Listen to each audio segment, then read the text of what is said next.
Oi, pessoal, tudo bem? Vamos continuar conversando sobre alfabetização? Hoje eu quero conversar com vocês sobre alguns erros que acontecem durante o processo de alfabetização e que atrapalham demais, justamente por conta da comparação que acontece no decorrer desse processo, né? Então, muitas vezes a gente observa comparações em relação à forma que está sendo feito, né, a alfabetização, em relação à metodologia que está sendo aplicada, em relação às próprias crianças, em relação à idade, em relação a tempo, enfim, muitas questões que são abordadas, né, usadas como fontes para mensurar o quanto ali está sendo trabalhado ou o quanto de dificuldade está acontecendo durante o processo da alfabetização. O que acontece na grande maioria dos casos é que as pessoas comparam, mas muitas vezes elas comparam dados que não estão diretamente relacionados ou que não estão proporcionalmente relacionados em relação ao desempenho que a criança apresenta, né? Então, por exemplo, uma criança que está no processo de escrita avançando gradativamente, comparado a uma criança que está começando a adquirir fluência na leitura. São pontos divergentes, são coisas completamente diferentes e que devem ser avaliadas dentro do período que está sendo trabalhado aquilo. Então, se você está falando de uma criança no primeiro trimestre da alfabetização e querer compará-la com uma criança que já está numa fase que seria identificada lá no segundo semestre da alfabetização, fica um pouco complicado, né? Você vai acabar julgando e vai acabar comparando de uma forma equivocada.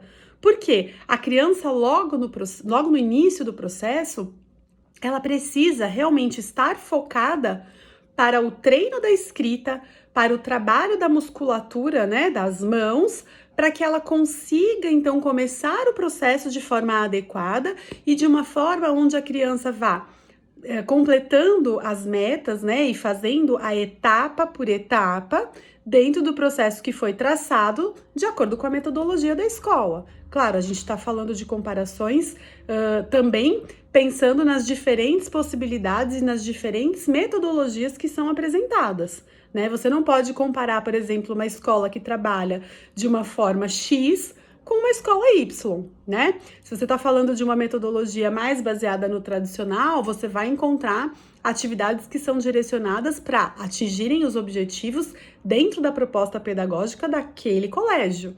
Se você está falando de uma escola um pouco mais alternativa ou com uma proposta pedagógica, né, um pouco mais voltada para o construtivismo ou para a antroposofia, enfim, com outras características, você vai encontrar atividades que estão focadas para atingirem os objetivos dentro desta proposta.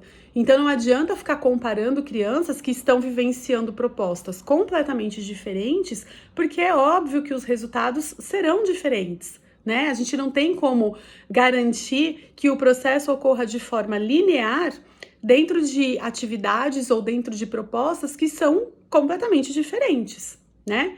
Então, assim, coloquem isso como ponto principal. Quando vocês forem pensar em avaliar e comparar o processo, a primeira coisa que tem que ser feita e que tem que ser observada é qual é a metodologia que está sendo usada. A partir de qual ponto eu estou avaliando, né? O que é que realmente eu estou trazendo como base de sustentação para esse plano, né? Ou para essa avaliação, para que eu possa, de fato, fazer uma comparação que seja justa. Então, acho que o mais importante é você ter isso em mente e, principalmente, tanto para as famílias quanto para os professores, especialmente professores que estão pegando pela primeira vez, né, uma turma de alfabetização, é muito importante você fazer essa avaliação observando quais são os pontos mais fundamentais que você vai avaliar, né? Não adianta você colocar todos os seus objetivos dentro da avaliação e não focar naquilo que você acha realmente o mais importante para aquele momento, né? Quando você faz uma avaliação, eu tô dizendo uma avaliação, gente, não é prova, não é avaliação que você vai testar a criança, tá? Tô falando sobre a avaliação do grupo, né? A avaliação do seu trabalho, a avaliação desse processo dentro dessa turma de primeiro ano. Então, quando você vai fazer isso, você precisa determinar quais são os fatores que você vai avaliar ali e, obviamente, colocar numa relevância maior, né, aquilo que de fato é o mais importante dentro dessa fase, dentro desse período que você vai avaliar.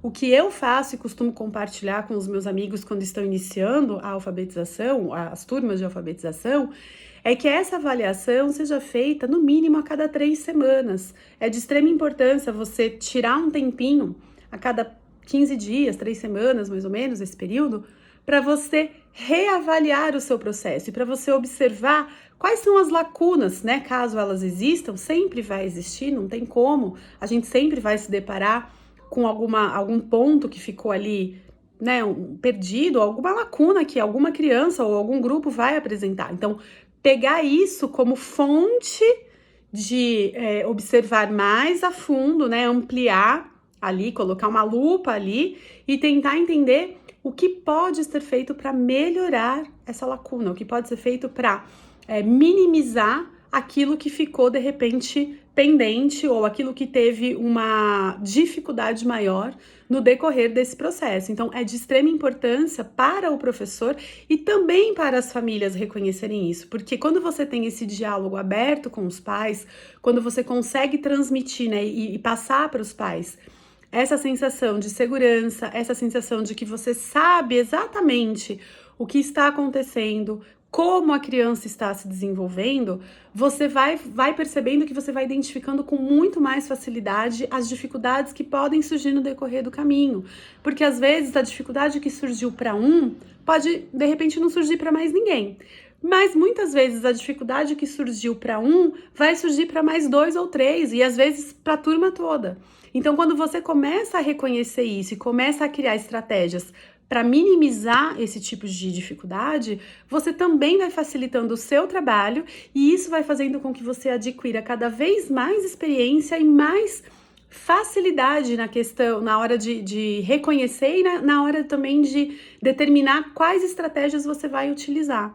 Então, é de extrema importância você ter essa percepção, né, e se propor a fazer esse exercício, não só de avaliação do processo, mas também de autoavaliação, né, para você entender melhor o seu trabalho, para você entender melhor como você está fazendo isso de uma forma que chegue para todos, para o grupo todo, com o mínimo de lacunas possíveis, né? Então, com o mínimo de dificuldades que você possa deixar pendente durante o processo, ok? Muito obrigada!